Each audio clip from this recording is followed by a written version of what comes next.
बहुत पुराने जमाने की बात है। बगदाद शरीफ में एक बहुत ही नेक और अल्लाह वाले बुजुर्ग रहते थे, जिन्हें लोग गौसे पाक कहते थे।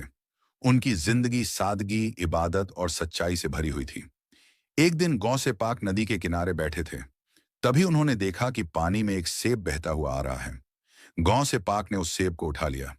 बहुत भूख लगी थी, इसलिए उन्होंने सेब का एक कौर खा लिया। लेकिन जैसे ही सेब खाया, उनके दिल में ख्याल आया, ये सेब किसका है? कहीं यह किसी का हक्का तो नहीं? ये सोचकर गांव से पाक बहुत परेशान हो गए। उन्होंने फैसला किया कि जब तक सेब के मालिक को ढूंढ नहीं लेंगे, चैन से नहीं बैठेंगे। वे चलते चलते एक बाग तक पहुंचे। वहां एक बूढ़े आदमी से मिले और पूछा, क्या यह सेब आपके बाग का है? बूढ़े आदमी ने कहा, हाँ, यह सेब मेरे बाग का है, लेकिन अगर माफी चाहते हो तो मेरी एक शर्त माननी होगी।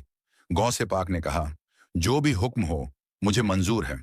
बूढ़े आदमी ने कहा, तुम्हें मेरी बेटी से निकाह करना होगा, लेकिन वह अंधी, गूंगी और बाहरी है।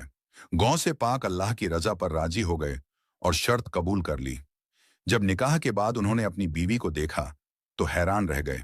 वह लड़की पूरी तरह से सही सलामत थी। तब बूढ़े आदमी ने कहा, मेरी बेटी आंखों से बुराई नहीं देखती, कानों से बुराई नहीं सुनती और जुबान से बुराई नहीं बोलती, इसलिए मैंने उसे अंधी, बहरी और गूंगी कहा था।